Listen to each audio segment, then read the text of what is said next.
This is The Civil Fleet, the podcast focused on the activist-led refugee rescue and support missions across Fortress Europe.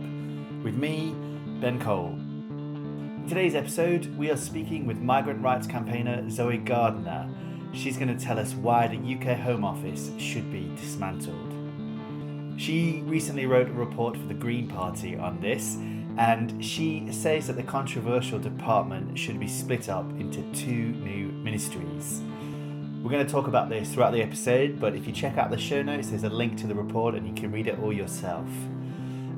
Zoe and I are also going to talk about the Home Office's acts of cruelty towards migrants, refugees, and people on the move in general, like the Windrush Scandal, remember that? The Rwanda plans, and all these different kind of things. We're going to be talking about that. And we also talk about how the government policy of housing asylum seekers in unfit accommodation, like hotels, has created a billionaire. It's crazy how so much cruelty have created a billionaire. This is the state we're in, and this is what we're going to talk about with Zoe today. It's a really great episode, and I hope you enjoy it. But before we get into it, I'd like to remind you that the Civil Fleet is not just a podcast, it is also a news blog. Go check out civilfleet.com for stories on things that's happening in the Mediterranean and across Europe. We've got some interviews on there and some investigative stories too. So check out civilfleet.com for more of that. Also, if you like what the Civil Fleet is doing and you want to help us to continue to platform the amazing people that we have had on this podcast, there are two ways you can do that. One, you can give us some money. You can help us keep the lights on to help produce this podcast. Our costs are very low, but anything that you can give us will help us to continue to do that. You can go to ko-fi.com/civilfleet. That's ko-fi.com/civilfleet. You can sign up there, and if you do make a donation, then you get access to a bonus episode that we have on there. And the second way that you can help the Civil Fleet podcast to continue is you can share us around, you can tell your friends about it, you can give us ratings on Apple Podcasts or Spotify, on all those kind of things. You can share our stuff on social media, would also be great. So yeah, that's all that stuff out the way. Now let's get into the episode. Here we are with Zoe. Zoe Gardner, shall we get started? Shall we do this thing? Let's do this thing. I'm recording myself as well. Excellent, that's good news. Zoe, so thanks for coming back on the Civil Fleet podcast. Thank you for having me, Ben. I think it was like 2023 maybe when you were on before, and I can't remember what we talked about actually last time. What did we talk about? Can you remember? I bet it was migration. Probably. I remember having a great chat with you, but it was a few years now, wasn't it? Yeah, I'm not sure exactly. Well, I'll link to it. So it would have definitely been about migration. So I'll link to it. People can check it out. But today we are going to talk about a report that you've done for the Greens, for the Green Party in the UK, on the Home Office, which is really, I thought it was really interesting. Quite exciting ideas. So we'll get into that, but before we start talking about that, I like to ask everyone to tell us a bit about themselves. So I imagine a lot of people will know who you are, but tell us about yourself, Zoe. My name is Zoe Gardner, and I have worked throughout my whole career for different NGOs in the migration rights space, and that's been mainly focused on the UK, but also at the European level as well. Most recently I worked for the European Network on Statelessness, which is Europe-wide. And I now, for almost exactly 2 years now, have been a freelancer, which has allowed me to sort of carve out a space for myself as a sort of loudmouth on migrants' rights at large, essentially. And I do a lot of communications work in mainstream media and on social media.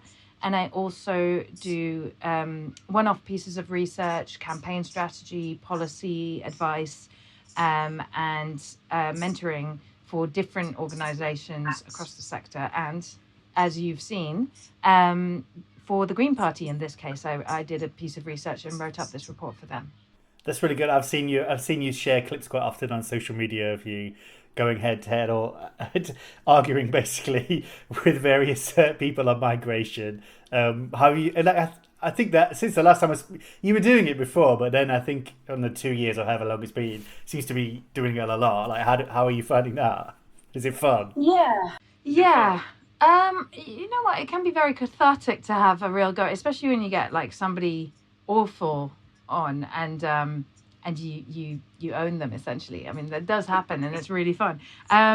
No, yeah. So obviously, since I've been freelance, I did used to do public facing comms for the organizations I worked for, but since I've been freelance, I've been doing it much more so because I think one of the problems with charity law in the UK is you're so stifled in what you're able to say. And so since I've been freelance, I've been much more able to sort of draw the links between economic inequality and scapegoating of migrants, for example, or I've been able to just be more outspoken about particular politicians or political parties that are spreading lies and hatred. And you can't really use that language when you work for a charity. So it's made it a much more, firstly, just fun for me because I can say what I really, really think. But also I find that that's what people react to, you know, like people want more and more are looking for messengers that they believe are really telling you what they genuinely think. And that sort of organizational voice is much less successful in that kind of communications space. So I think that's a good reason why I've had a lot of success going out there and putting out stuff on social media and in broadcasts. But yeah, it is fun. It can also be suddenly like awful, you know, when you're up against someone who you didn't expect to be quite that bad and they suddenly say something incredibly dehumanizing, it can knock you for six. You just didn't see it coming and you can't believe, like, why are you making the world so much worse, you know? But yeah. I find that a lot when I get into conversations with people and they'll say something like, I don't know, just mind-blowingly crazy, like some crazy conspiracy theory or things like that. And I just sort of like get completely shocked, but I don't know what to say half the time. It's like, what? Like, that was so crazy. I don't know how to react. But you seem to do such a really good job with that. And I think haven't you also, maybe this was before, but you addressed Parliament, right, on migration and stuff like that? I have a couple of times. I have been invited to give evidence to Parliament. So I've done that once also as a freelancer actually, and a couple of times for different organisations. So that was like sort of in terms of like my viral moment, quote unquote. I had a big success with a clip of me giving evidence to the parliamentary committee on one of the last Conservative government's horrible immigration bills, and one of their horrible MPs sort of tried to do a gotcha to me in Parliament.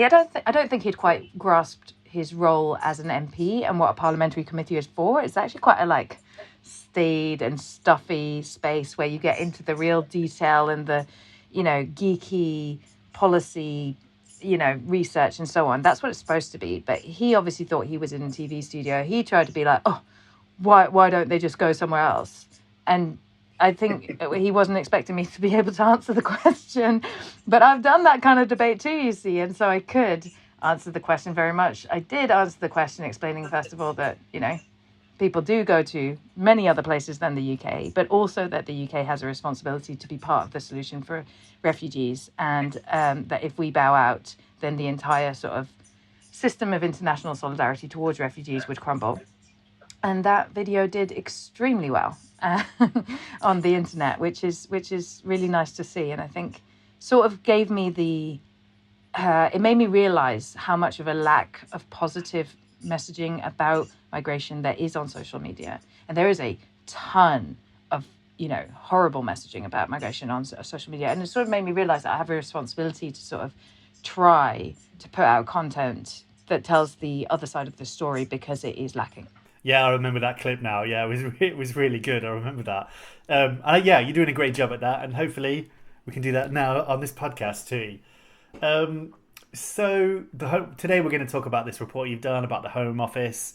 But like I said before we started recording that, we have a lot of listeners in Germany and elsewhere across the world.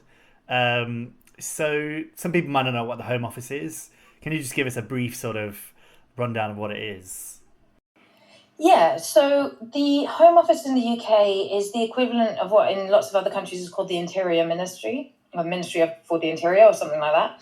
And it's the department that is in charge of both immigration and asylum policy, but also security, intelligence, policing, and up until very recently, fire services as well. They've just had the fire services responsibility taken out of their purview. But yeah, so it's one of the most politically important departments in government. And it covers this extremely wide brief, including the entirety of our immigration policy. And it's been subject of a lot of controversy because obviously its brief is so politicized, but also because it is so singularly bad at delivering on its brief. And so that's what I sort of dig into in the report. Yeah, I mean, I don't know if you want me to give a little bit of the history of it or... Sure, yeah. I mean, just in the sense that I think it's interesting that it was developed, it came out of the colonial offices. The Southern Colonial Office was turned into the Home Office back in the 1700s. And it has been the purview of dealing with foreigners ever since. But back in 2017 is where it gets really interesting, because throughout from 2012 to 2015, we had a Home Office minister, the Home Secretary, who developed a very, very hostile agenda towards migration and put in place a lot more very, very bad and harmful laws that diminish the rights of migrants. In 2017, it started to come out that a lot of those terrible pieces of legislation were ending up targeting Black and brown British citizens who were unable to prove that they were British citizens or that they had the right to be in the UK. And so they were being targeted. Some of them had been deported, lost their jobs, lost their homes. It was a big, big, big scandal. And what happened was essentially there was a big sort of a lot of politicians paying lip service to the idea of righting the wrongs and this never should have happened. And they got a big report written for them. And that was published in 2020.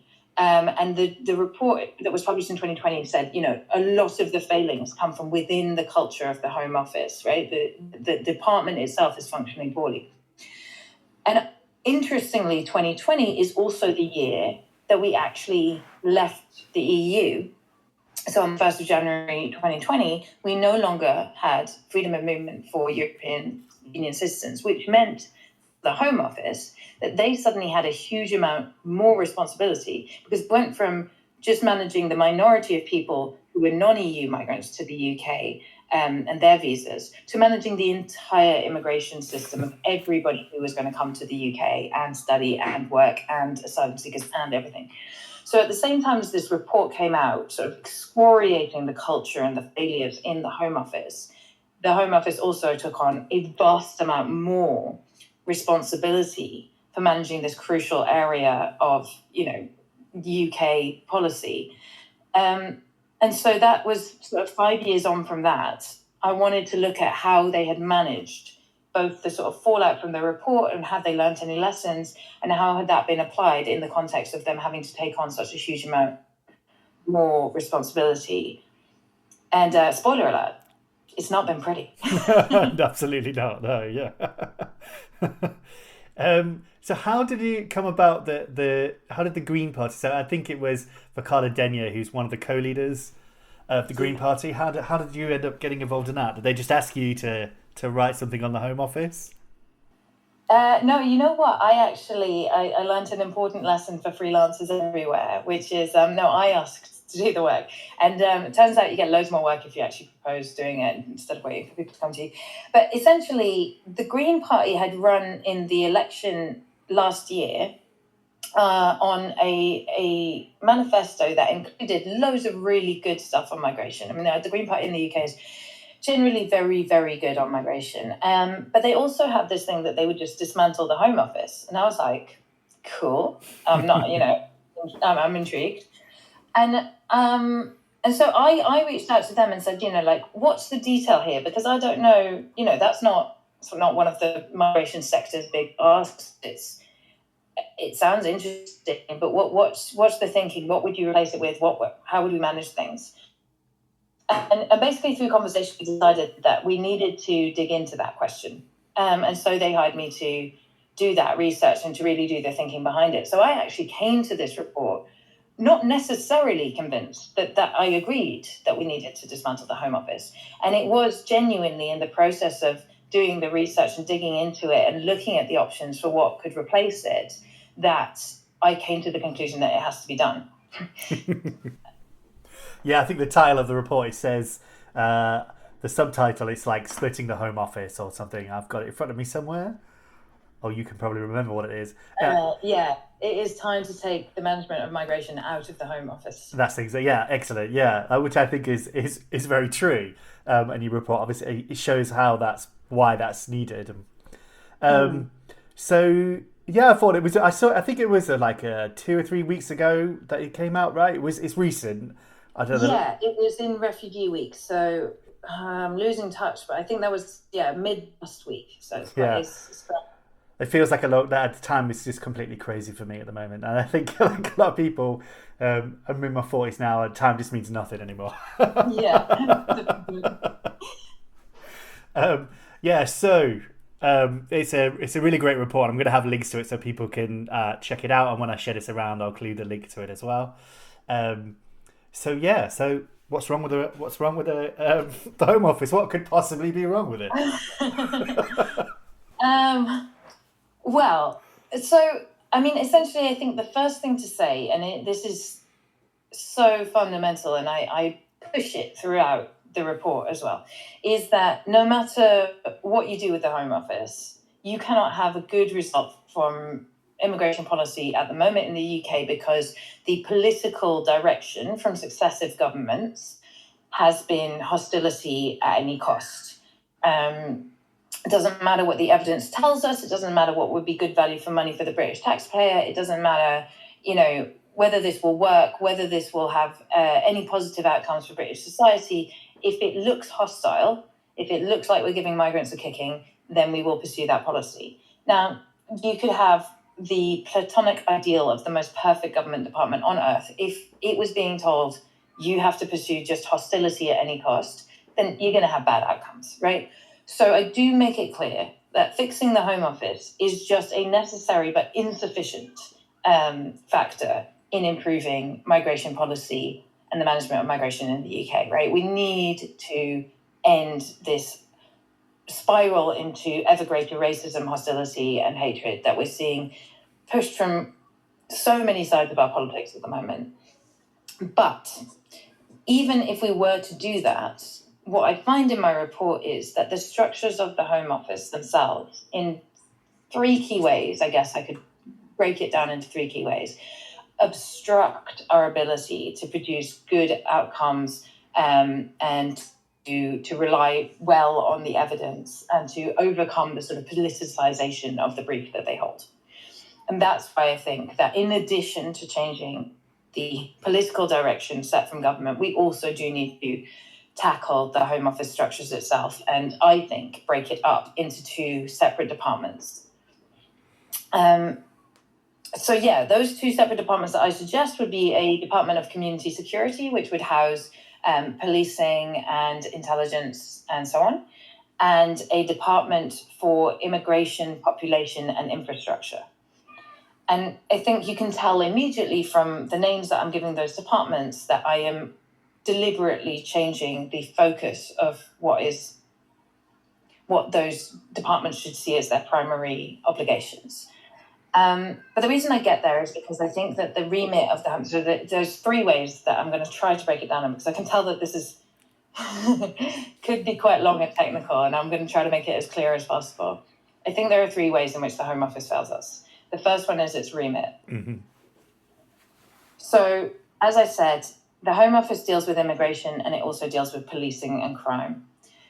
That has created a link in politicians' brains and in the public's brains and in civil servants' brains between immigration and crime.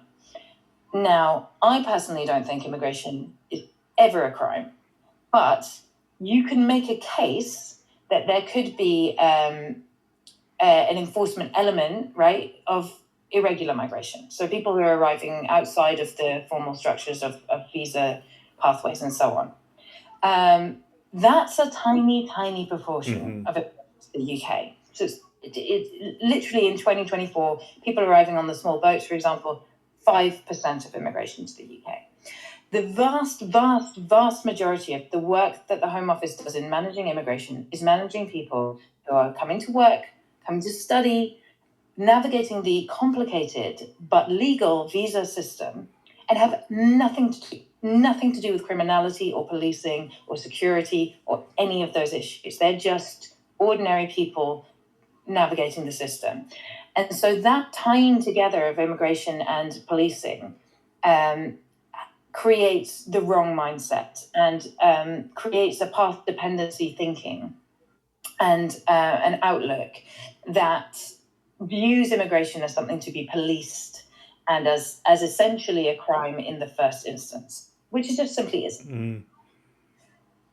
So I think it's really important to separate out immigration control from, or immigration management, I should say, from policing in the first place. I also think that there is something missing in the remit of the Home Office, which is that it has no way of, it doesn't have any oversight of things like infrastructure and a view into population, right? Because we are experiencing a demographic crisis in the UK and across all of Europe. We are as well. We're an aging population that has implications for our future workforce needs.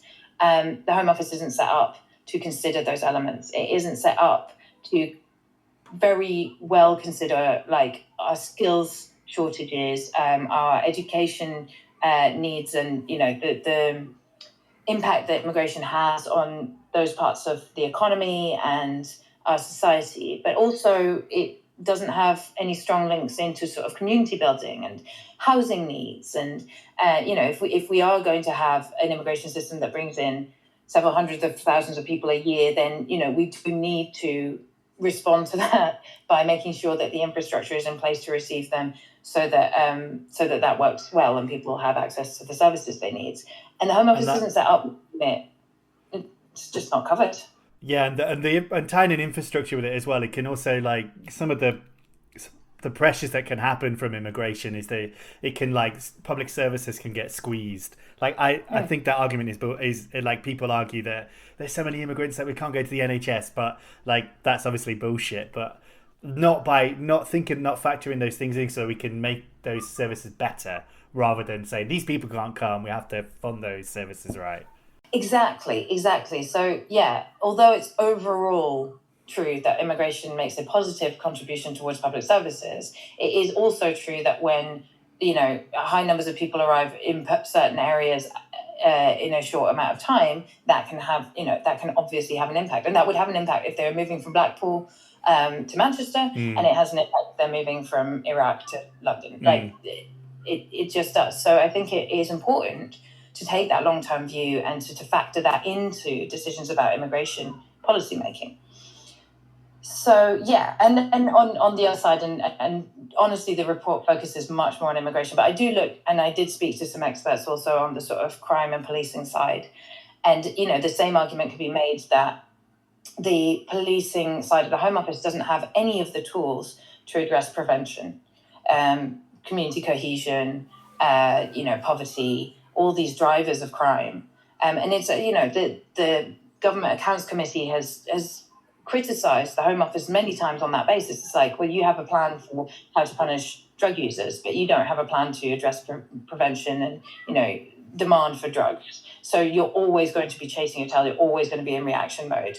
And when all you have is a hammer, everything looks like a nail. So there's problems with remit. So that's the first sort of reason why I think it needs to be split up. Then I think the second thing and this was the bit that really convinced me, to be honest, is when you look at the role of the Home Secretary. And And you just sort of see that it's completely mad. The Home Secretary has immense powers to make changes to immigration legislation without passing them through Parliament. So without getting too technical about it, the vast majority of immigration rules in the UK are governed by what's called negative procedure. That means you'd have to, essentially it passes automatically, and a member of Parliament would have to actively object rather than having the opportunity to feed in and debate changes as they go through Parliament. So what that means is, like massively consequential changes that will impact hundreds of thousands of people's lives in perpetuity can be made with no consultation, no process of oversight, no impact assessment requirements, nothing. That is mad, isn't it? That is crazy. Yeah, I've not thought of it in that way, but it's clearly how it's done, right? It is mad.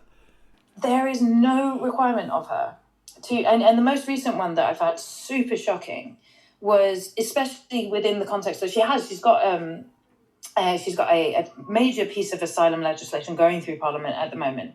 And despite the fact that was obviously where you should have had this debate if you were going to have it, while it's going through Parliament, she just made a change that proved that she doesn't need the bill. And she has made it so that anybody who arrives through irregular means to seek asylum and become a refugee and stays the rest of their life in this country will never have access to citizenship, which is just a shocking and horrific thing to do to people, and obviously incredibly counterproductive for our society and integration and cohesion and well-being, and it's just an awful thing to do. But she did it without even announcing it, let alone consulting on it, let alone debating it, let alone providing any evidence for any basis, nothing. And this will change like literally hundreds and hundreds of thousands of people's lives. The entirety of their lives will be impacted by this, and their kids will be impacted by this, and into our future this will be a huge deal. I mean, it's just insane. Yeah. And she just took a pen, and obviously input a headline that would say, look, she's being really tough on asylum seekers. Yeah. I'll just say for our international audience, the person you referred to by she is the Home Secretary, which is Yvette Cooper. And we have in the UK, we have a Labour government, which is supposedly centre-left. But they seem to be chasing all the Tory policies. They might as well have just been the Conservatives. Yeah, we have essentially, I would say, a party that most politically mimics the sort of 2010s version of the Conservatives in power at the moment, which is not pretty. Yeah. So this change was shocking and, in my view, abusive, and probably also illegal, because the Refugee Convention requires states to facilitate the naturalization of people recognized as refugees. So, I mean, it goes directly counter to that. But again, the Home Secretary doesn't need to receive any legal advice. We don't know if she does. So, there's just no checks and balances on her power. And I think that's insane. And I think that we should introduce much stronger systems of accountability on her power. And really, like I say, that was the thing that convinced me when I was writing this report. I was like, if nothing else, that needs to be changed. And I think that by making the changes that I put in the report, so things like clear timetables for publishing impact assessments, and a system that can compel the Home Secretary to respond to concerns about impact assessments, like once they've been studied, and the creation of a role that would be a migrants commissioner that's similar to the children's commissioner, so somebody whose job it is to stand up for the interests of migrants within the Home Office, and who has the teeth to be able to, again, compel the Home Office to attend their sessions, to publish their reports, to respond to their recommendations, all of these things. I mean, this should just be the basics of good politics and good policy making, but it isn't in the Home Office. So, yeah, I think those checks and balances on the Home Secretary's power are just really, really fundamentally important. and like some of the things that, like, we'll get to that there's a third point coming, right? But like the things that the previous Home Secretaries have brought in is Theresa May brought in the hostile environment, right? Which then led to the Windrush Scandal. I think, I can't remember if it was Priti Patel or Suella Braverman who brought in the Rwanda deportation madness. Like, these things were just, I don't know, how would you sum them up? With my sort of, being very serious about the policy hat on, I would say, they are unevidenced wastes of taxpayer money. With my sort of more human hat on, I'd just say, like, they're disastrous evil. That, despite the fact that they do not work to achieve their aims, do cause such harm, such misery to people who just literally, I mean, like, they're just people. Oh God, just awful policy making. And and that is the third thing. Really, it was about sort of the basis of value for money, because this is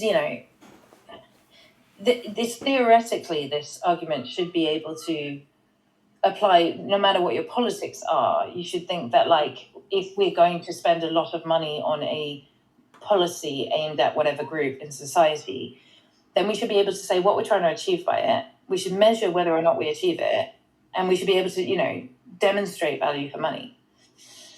And that is just a total failure within the Home Office, and an ongoing and disastrous failure. And obviously the Rwanda plan was a completely perfect example of that. It achieved none of its aims. It never would have achieved any of its aims. Any expert, on earth was saying, absolutely, this will not work. You'll never get it off the ground, and if you did, it wouldn't work. But we spent, like, I think £700 million on it. It's so casual. And they didn't, like, I mean, I'm glad they never deported anyone to Rwanda, did they? Like, no. I mean, thank God as well. I'd just say, like, the Rwanda scheme, I think we may have talked about that. I've definitely had people on this podcast talk about the Rwanda scheme before. But yeah, that was like deporting people who had arrived in the country irregularly or were being deported to Rwanda, which was insane. And the Windrush Scandal, which we've mentioned, or I mentioned, is like, that was because of the hostile environment policies that our previous Home Secretary, one of them, made, which made it very difficult for people who weren't citizens to live in the country. And then this affected people who came to this country. It affected the relatives of people who came to this country after the Second World War, right, from former colonies in the Caribbean. And their children ended up, like, being deported to Jamaica or other places that they'd never actually been. They were just as British as you or I, or anyone listening, or not. But yeah, so that was those were absolutely insane policies. It's just insane, but it's because essentially you have these mechanisms, and I look into it in some detail, specifically in the report looking at asylum accommodation, because, again, for your listeners who aren't in the UK, if you are in the UK, my God, will you have heard about this? But we have a big and ongoing scandal around asylum accommodation in the UK. And basically since 2020, a lot of asylum seekers have been accommodated in hostels that have been made out of what were previously hotels and what were previously sometimes quite nice hotels. And so the far right has jumped on this, massively, and said that people are being put up in luxury. Is absolutely untrue, but it's the optics of it has been a total disaster. And one of the things that both the last government and this government, just copying the same mistake again, as they seem to want to do, have tried to do is to signal this hostility. Oh, no. It's costing us so much and we're putting up these asylum seekers in places that are too nice. We will find mass accommodation sites and we'll put them up in those places instead. And often these are ex-army barracks and places like that. And that sounds more hostile, and comes again back to, like, okay, it's something that sounds hostile. But the evidence is that for a lot of reasons, it's a lot more expensive. It's just as squalid, just as miserable, just as harmful to the asylum seekers' mental health and well-being. But it is much more expensive. It just looks more hostile than something you can otherwise say wrongfully is a nice hotel. And so again, it's like it's been this ongoing sort of disaster where that, you know, on the one hand, people are like, oh, you're spending this much on asylum accommodation and it's too nice. And then like, oh, don't worry, we're going to make it less nice. But now they're spending more on that. So it's basically, it's my last sort of argument that I make in the report, which is that the department is institutionally incapable of making good value for money decisions, and does not respond to a lack of evidence that the policies will work. They just pursue them anyway at enormous cost. And I think that we should all be angry. We should obviously be angry from the humane perspective of like how we treat people in our asylum system. But I really think we should be furious about the immense waste of public money that this represents. And that money is all going into private hands because all of these accommodation sites are run by private firms. And one of the most galling things that has happened throughout this whole debacle around the asylum seeker hotels is that the majority shareholder of the biggest company providing these asylum accommodation contracts, it's called Clear Springs Ready Homes, and his name is Graham King. And he is now a billionaire named on the Sunday Times rich list. What are we doing? What are we doing making a billionaire out of a man providing this squalid accommodation that nobody in the entire country thinks is a good way of housing asylum seekers? It is insane. And that, you know, that is my last point, is that if the Home Office is so incapable of making good use of public funds, then it has lost the ability to be trusted, and it must be changed. Yeah, we've had Corporate Watch on this podcast before to talk about the clear. I always get it wrong. Clear Springs Ready Homes. Always want to add water in there for some reason. Clear Springs. It must be the spring. Clear Springs Ready Homes, Mighty and Circa. Yeah, we've had them to talk about that. I've done some stuff on migrant deaths in those places as well, on the civil fleet. That's it. I mean, in the last year, this asylum costs have spiraled to, you know, billions. That Graham King has become a billionaire, and there has been a record number, the highest ever number recorded deaths of people within the asylum accommodation system. How can those three things happen at once? How can we stand for it? And also, it just seems like if we're making a billionaire out of this, like, is it like? And obviously, I don't want to bring an end to migration into this country, but if you do, then you must be thinking, well, this is a business model. It's made someone a billionaire. They're not going to end. It's not going to end, is it? It's it's just going to continue to make money from it. There's a huge amount of corporate and financial interest in maintaining and always escalating the borders and immigration system in the state it is in now, in a state of perpetual failure. Because if it's in perpetual failure, then there's always an argument to spend more on another fence, another drone, another even worse accommodation site, you know. And there's people who are raking it in. Yeah, the last couple of days I've done two other. This interview now is the third episode I've done in this many days, so I've got a lot of editing ahead of me. But in the last episode, which I think will go out before this, I'm not entirely sure how I'm going to put these out. But anyway, that's inside baseball, as they say. But we talked about how I often think how like there's firms that it's kind of like a circular trade, back like we had in the slave trade almost. Where you have companies in this country who create weapons that create refugees, and then you have companies from this country as well, and elsewhere obviously, that make the secure borders, and this is just like an awful loop. There's an amazing book that I recommend to all your listeners called Wreckonomics, as in like a wrecking ball and economics. And it really goes into sort of all the different areas, and migration is one of them, but it's not the only one. There's also like war on terror, all of these forever wars, and looks at, you know, the classic question is who's benefiting from this? Because it isn't, you know, they are not achieving what they claim to be trying to achieve. So somebody is achieving something here, and it's just fantastically argued, and it's a really brilliant book. I recommend it. Do you remember who it was written by? So one of the authors is Anderson. Surname is Anderson. Wait, I've got it in my. Let me just get it because it's He's Ruben Anderson. I've met him and he's brilliant. He's at University of Oxford, and then he's got a co-author whose name I don't remember. But if you search Reconomics, I should try and contact that guy. Contact both of them. That would be really interesting. Yeah, to talk to. They really make the case very well. So we've just spoken about the three problems that you found at the Home Office. The one I would like to add Lots of problems and critiques are available. One that dealing with the freedom of information request. The Home Office is so bad at that. I'm waiting.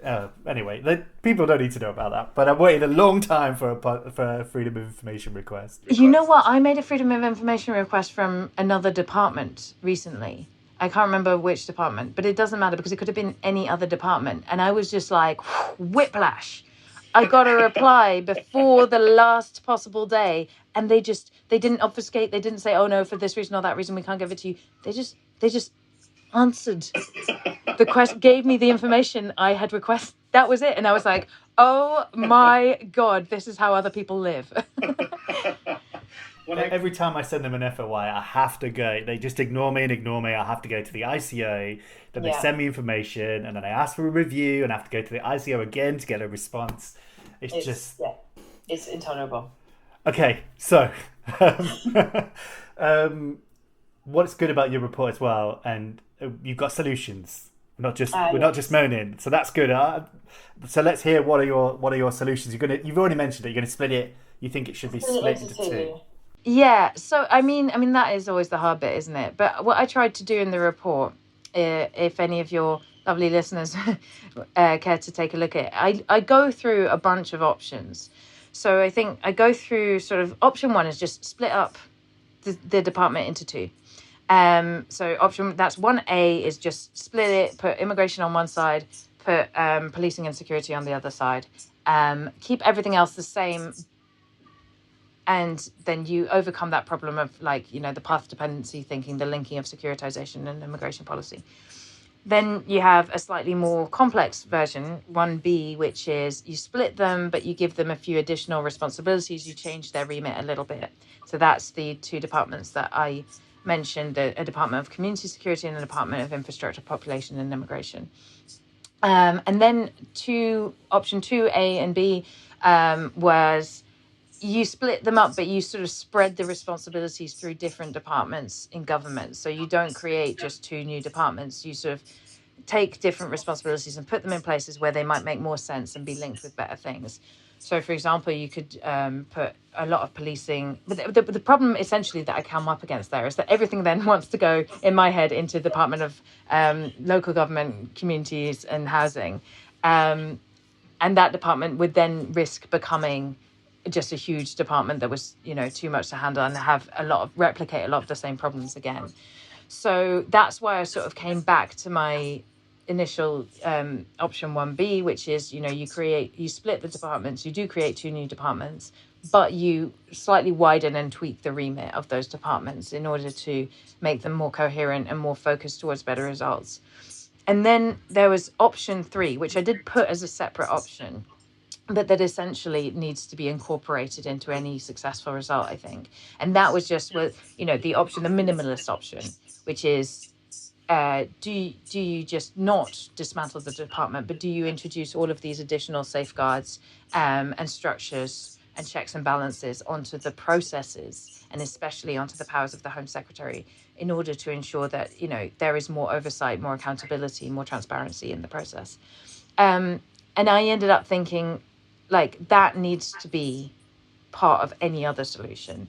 But the reason why I don't think it's sufficient to do that is because the department has so fundamentally lost the public's trust, the trust of the migrants and refugees and their advocates and representatives who have to interact with it.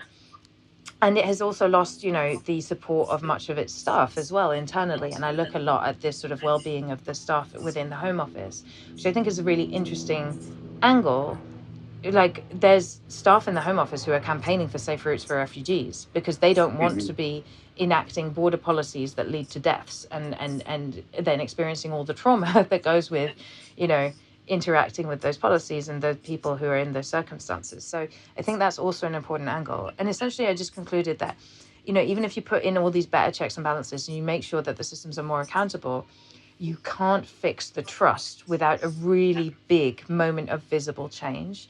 And that sets a really clear political intention as well. And I think in the past, where you look at the history, and I did a lot of like real geeking out on the history of sort of like, how to manage government departments. And there's a think tank called the Institute for Government that has done, huge amounts of work on this. And essentially, I think that you have to have like a bold, clear political vision and a moment of change that gives that basically justifies the huge disruption that it is to dismantle a government department in order to change the perception of it, and give the public and migrants and the staff, all of them, a possibility of thinking, okay, maybe something new is coming now. Maybe I can believe that, these new structures will work better. Maybe we can turn the page. Because I don't see how you can regain the trust of the public at the moment without something of that scale. So, yeah, I tried to look at it really seriously. And I think the purpose of that was because I wanted the Greens to have a really, really strong backbone from which to then go out and have something eye-catching and exciting and different to say about migration. Because like I say, they have very good migration policies. All of their policies that were in their manifesto were really, really strong.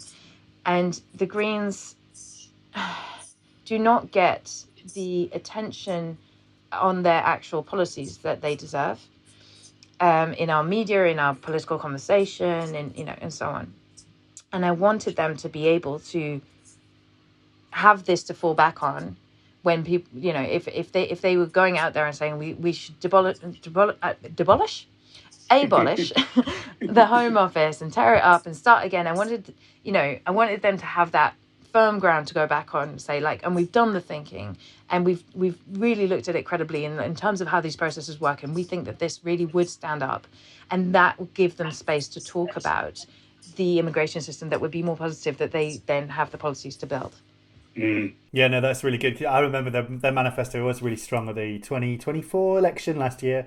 I think it's really good that you've done this with them. I think it's really great. And what's the if you're all right for time, what's the can you tell us about the reaction? One thing I'm really interested, because I know that I think you worked with the PCS or the PCS union, the Public and Commercial Services Union, which represents civil servants amongst others. And we've had, I think he's now their deputy leader, but I can't actually remember. We've had a member of the PCS on one of the leadership on the podcast before to talk about their plan for Calais. It was either last year or the year before. But yeah, so yeah, I'd like to know the reaction, but I'm really interested in what the PCS have said. Well, yeah, I mean, honestly, it's quite a big ask. I wasn't sure because I have worked with them a fair bit in the past on that policy and on other things, and I wasn't sure that they were going to take particularly kindly to a report that just said we're going to smash up your place of work. Yeah, exactly. But I was really grateful that they gave me the time of day, probably because I've worked with them before. They were like, okay, she's not going to have written something that just says, am I allowed to swear? Screw those guys. Yeah, of course. Yeah. Fuck those guys. So, and so they took the time, they did the reading, and they saw that, I really did put as a very key consideration, the well-being of the staff and the need for the staff to, if a department's going to be run well, then they need to feel heard. They need to be well compensated. Their demands around things like outsourcing and things like that, that should all be taken into consideration, and they should be considered stakeholders in this process. And I think they appreciated that, but also, they see from the inside how all of these decisions are just done as window dressing. They're just done as a performance. They described this latest border security command unit that they're putting in the Home Office. You know, they described it as the Emperor's new clothes. And it's true. I mean, they know as well as anyone, and they get frustrated. And I spoke to people for this report. I was interviewing them about, like, you took the Home Office to court over this thing, and they were like, yeah. And I had conversations with Home Office workers who were like, I have no idea why we're being made to fight this in court. We're obviously going to lose. You're obviously in the right. Why are we doing that? Like, so there is that feeling within the Home Office staff, and it was really gratifying that Paul O'Connor. I just checked. Yeah, thank you. Him. I think he's Assistant General Secretary now. Yeah, and he came and spoke at the launch event for the report, and was really, really supportive. And I think it was really useful also for the people in the room to see that, because I think in the sector it's natural. We have all these incredibly bad interactions with the Home Office. It's easy to see them as sort of like, it's us and them, and to understand, actually, to build those bridges, to see that we're so much on the same page, and that lots of the workers in the Home Office, I'm not saying all of them, but lots of them have really progressive politics and disagree with the scapegoating of migrants. I think that's such a powerful message. And it is reaching new allies and making those links that will allow us to actually make the difference and win. So I was really, really pleased to get their buy-in and their support for it. It made a big difference. I remember the first time I thought about them, like staff within the Home Office and stuff, is when Priti Patel, former Home Secretary, was talking about pushing people back. And I think there was even training going on to push people back, but then the border security guards were like threatening to go on strike over that, right? And that was the first time I thought, ooh, they potentially be our allies in this, right? Absolutely. And it goes to the vital importance, I'm sure that I don't have to tell anyone here, of unions, though, because unions are spaces where that kind of perspective can come out, and people's sort of doubts and fears around what's going on in their workplace can be given a space to be aired, to be understood, to be developed into policies. Because, if I look at Greece, the border guards enact, horrific pushback operations, like things that amount, in my personal opinion, to murder in the Mediterranean. And I get emotional about it, because when our border guards were asked to do that through their union, they had the opportunity to stand up to it and say, no, we absolutely won't. It is so important that workers in all different areas have the ability to come together in those spaces and support each other and develop a line on what they believe to be right. So this DIY next door is they're refurbishing the house, so there's a bit of banging going on there, which is good because it's only just started. So let's move towards the end, but before we do the last questions, I want to know what's the Greens going to do with this now? And I think I've seen them promote it on social media, which is great. What's the plan now? Yeah, well, they've done some really good output videos, and we're continuing to talk essentially about what opportunities we can have to put it out. I have to say, and this is not the Greens worked really hard for the publication to get press coverage, and they did everything they had to do, and they did, and I'm sorry to say it, but they did everything that if the Reform Party had done, they'd have got headlines. It is, and I hate to be this person, because I hate to be like, oh well, the system's unfair and the media's unfair, and we just have to get on with it. And my usual line is, right, yeah, the system's unfair against the left, and so we have to just work with it. But it was a very clear indication this time that the media, the mainstream media, was like, yeah, maybe, but actually not. Where then just a couple of days ago, the Reform Party announced some back of a fag packet, uncosted bullshit policy about a tax break for some of the richest, millionaires in the country. And it was on headline news across every channel. And that contrast really angered me, to be honest. Because my hope really is that this is something that will get people's attention and give the Greens the space to talk about it. And they will continue to. And it's been adopted by lots of the sort of more progressive wings of the party and been talking about it. And I think that it will continue to be relevant and to be used. But I was very frustrated to see the way mainstream media was like, maybe we'll cover it, yeah, but actually not. Yeah, that's disappointing.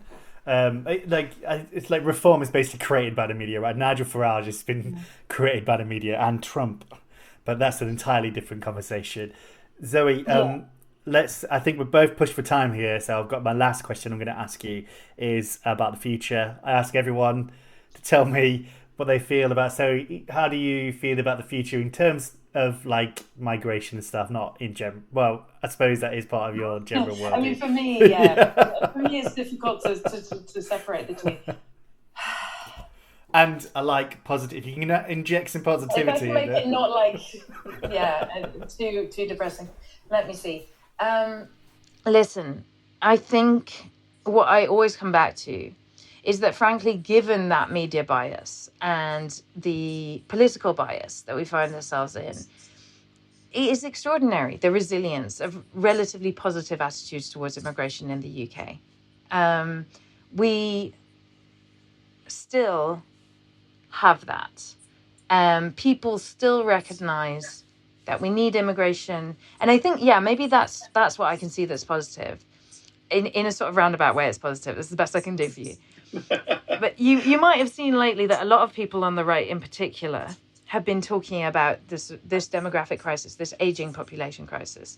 And obviously, because they're on the far right and they're disgusting racists, they draw the wrong conclusions. They're like, oh, we need more white babies. No. That's disgusting and wrong. But I think that it is actually helpful that at least one part of the political spectrum has picked up on this reality, because nobody else has been talking about this, and it is a real, seriously worrying fact. We are not going to have the workforce to support our pensioners, to support our health and care needs, and so on going into the future. We're just not. We're not going to be able to afford a welfare state if we continue to age and do not replace our working age population. And I think that the good thing about more attention being paid to that issue and, more recognition of the real threat that a shrinking population can have is that sane people, non-racist people, conclude, oh, hey, we probably need migrants then, right? And we should probably manage a system of migration well, because, Nigel Farage's promise of net zero immigration, but also we're all getting old and need to have it. It doesn't, both things cannot be true. And I think that they're by them focusing on the aging population, they're actually tying themselves in a knot that they can't get out of, which is that the aging population makes it utterly imperative that we need to manage a humane and positive immigration process to the UK and across Europe. I mean, Jesus, there are some places in Europe, like Greece, one of the most, I'm very familiar with Greece, that's why I always use it as my example. It's one of the most hostile places to immigration that you can possibly think of. They have a birth rate of 1.2. Do you think you're eating any food in Greece that wasn't picked by a migrant? No, you're not. You're not. Trust me, you really need to get over this idea that you're going to be a white country forever. And it's just, no, it ain't happening. And that is a demographic reality that there's no other way around. There isn't. We just can't, we can't, even if we started having babies at a much higher rate now, which very difficult to achieve. But even if we did, there is a gap there that must be filled. And it must be filled by people with rights. And that's the argument that we need to make. Absolutely. You definitely need to be, because these people will be workers, and this workers' rights, and it all ties in to all the same stuff, right?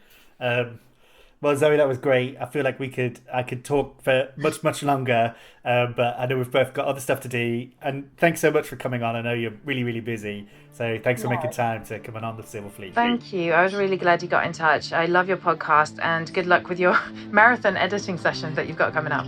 Yep. I've got one episode. I should have an episode out later today. Right. But then more editing to come. Anyway, Zoe, thank you very much. Thanks a lot, Ben. You take care. All right, that was episode 73 of the Civil Fleet podcast. Thank you so much for listening. Thanks again to Zoe for coming on the podcast, for giving us her time and talking to us about this really interesting report that she's written for the Green Party. So go check that out. Do check out the show notes. There's quite a few notes in this episode. So if you want to know more about the things we've been talking about, check out the show notes. What do we talk about now? Let's talk about the blog. Go check out civilfleet.com and you'll find news reports, investigative stories and interviews and more on the website there. That's civilfleet.com. And if you like what the Civil Fleet is doing and you would like to help us to continue to platform these awesome people that we have had on the Civil Fleet, and you want to help us to continue to tell people about what's happening across Fortress Europe, then you can do that by making a small donation. You go to co-fi.com/civilfleet. Then you can sign up there, make a small donation or a monthly donation if you like as well. And if you do so, you'll get access to our bonus episode on there.